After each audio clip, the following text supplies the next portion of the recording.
According to Politico, Ukraine's wartime politics is heating up again. President Volodymyr Zelensky told Axios he's ready not to go for the second term. But few in Kyiv believe him. The report says the comment, made as Russian bombs continue to fall, was met with disbelief. Opposition lawmakers and even allies see it as political theater, meant to project humility abroad while keeping domestic ambitions alive. My goal is to finish the war, if it guarantees peace for Ukraine. If you really need me to resign, I am ready. I can exchange it for NATO. Zelensky's aides insist his only goal is to finish the war. Yet Politico quotes former Deputy Prime Minister Ivana Klimpush-Tsintsadze saying his deeds tell another story. Lawmakers from his own Servant of the People party told the outlet the president sounded bullish about re-election in a closed-door meeting, berating critics and demanding a flattering Western image of Ukraine. Many of Zelensky's actions point in the opposite direction. Deeds and not words matter. The Politico report says partisan politics roared back after a July showdown over anti-corruption agency. Zelensky's office tried, then abandoned, a plan to strip NABU and SAP of independence just as both began probing his aides. Soon after, SBU agents raided the agencies, seizing sensitive files and conducting 80 searches nationwide. Activists call it intimidation disguised as security. Zelensky and the SBU's immediate goal is to discredit the entire anti-corruption system. Politico cites former ministers accusing Zelensky's team of using lawfare, legal intimidation through probes and sanctions, to silence rivals.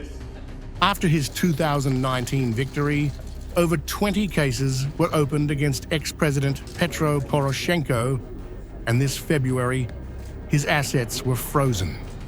One former minister described the tactic bluntly. Essentially, the tactic is that you say something against us, we open up criminal proceedings against you and sanction you. They're essentially blackmailing all their potential opponents. The Politico scoop highlights unease around former Commander-in-Chief Valery Zaluzhny, now Ukraine's envoy to Britain and a potential challenger.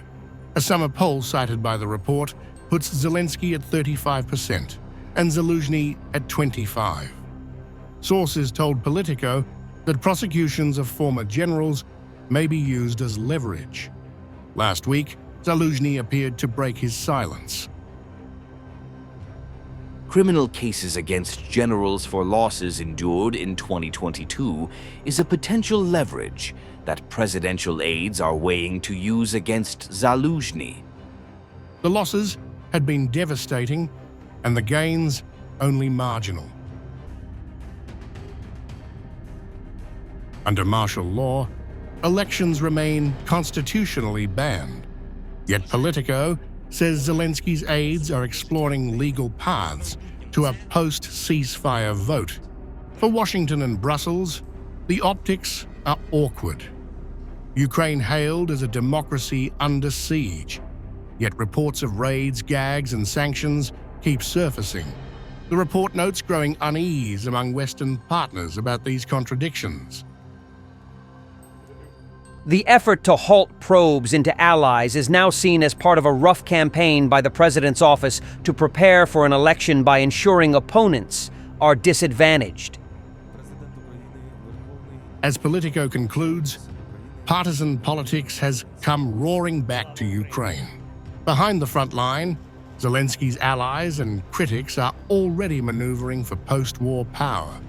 His ready-to-quit line may soothe Western nerves, but at home it signals the unofficial start of a bruising election season. One fought in courts, newsrooms and Secret Service corridors, not just on the battlefield.